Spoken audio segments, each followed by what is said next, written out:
Gente, um homem de 50 anos foi preso em Canoas. Ele é suspeito de estuprar a própria filha. Crime praticado, claro, dentro de casa.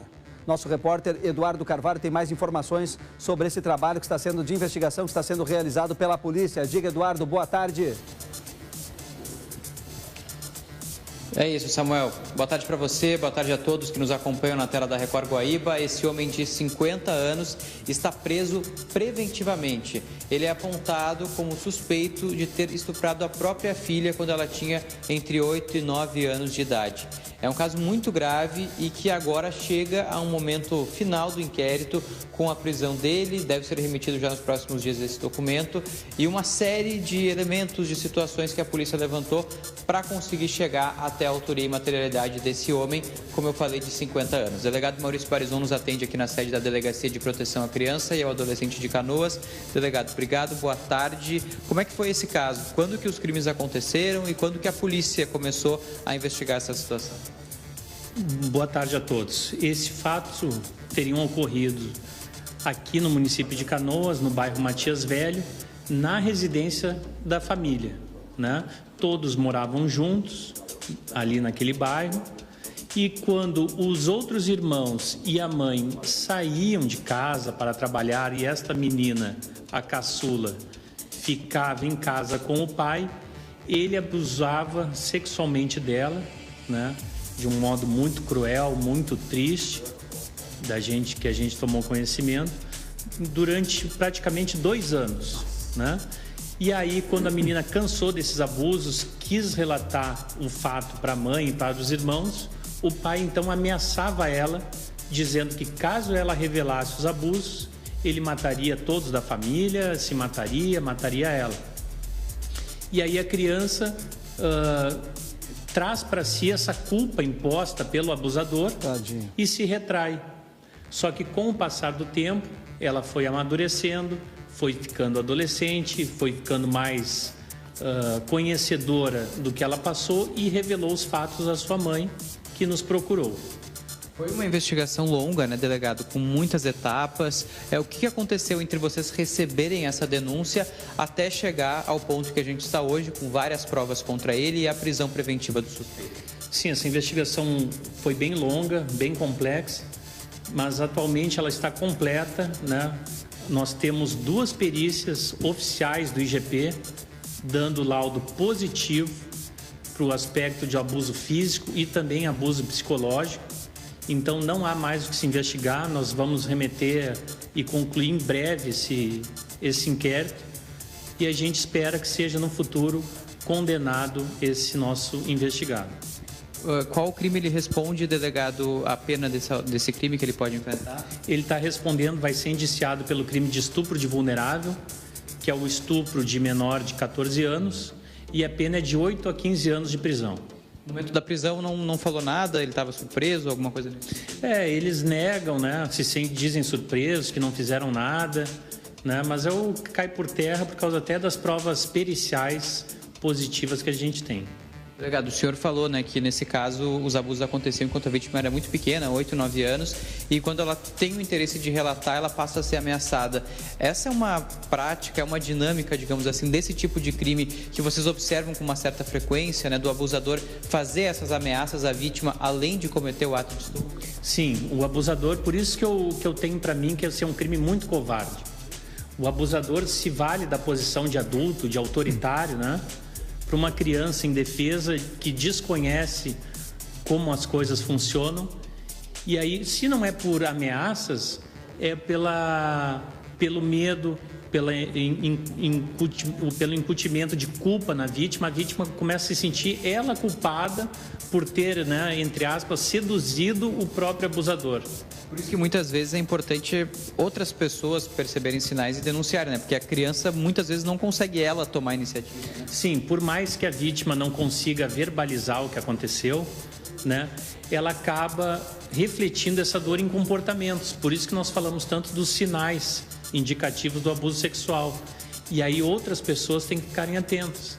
Amigos, familiares próximos, né, professores de artes marciais, de qualquer outra atividade que tem contato com essa pessoa, com essa vítima, observar essas mudanças de comportamento. Chamada rede de proteção, né, delegado? Quais indícios, assim, só para a gente também trazer essa informação para quem está nos acompanhando? Basicamente são sinais depressivos, queda abrupta do rendimento escolar e também agressividade, né? Agressividade repentina e sem motivação é um indício que pode ter algo ali ferindo a alma dessa vítima. É importante destacar, né, essa investigação da Polícia Civil foi uma investigação longa, como o delegado mencionou, mas muito técnica, né? E tem essas duas perícias, tanto física quanto psicológica, que apontam os abusos sexuais cometidos pelo próprio pai, ele que está preso preventivamente agora, foi detido na manhã de hoje aqui em Canoas, na região metropolitana. O Eduardo, ninguém mais na família desconfiou, ele praticava quando estava sozinho com ela, né? Essa criança não contou para algum outro familiar, nada disso não?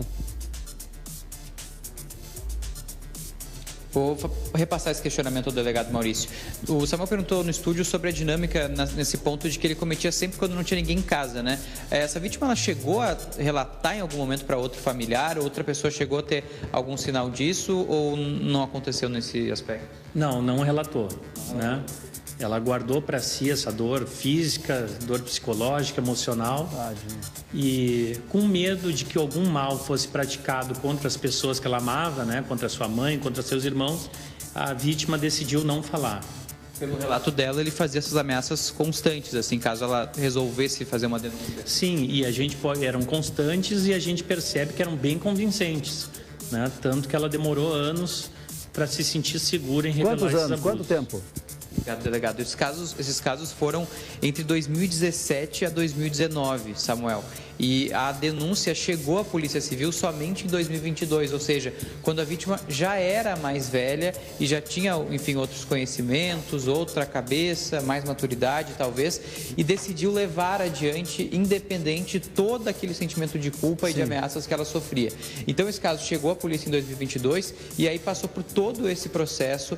A gente fala muito sobre uma investigação técnica, porque a gente sabe, né, o quão grave é imputar alguém esse crime, né, de estupro de vulnerável. Então, a polícia juntou todos os indícios, todos os elementos, perícias do Instituto Geral de Perícia, ou seja, documentos oficiais do Estado que comprovam esses abusos. O delegado destacou muito, né, tanto no aspecto físico da própria vítima, quanto no aspecto psicológico, que é fundamental, já que nesse caso a gente falou que além do estupro, havia também ameaças constantes por parte do pai para que ela não relatasse, nem aos familiares e nem à própria polícia, e esse foi o motivo que o caso demorou tanto tempo a chegar até as forças de segurança aqui do Estado.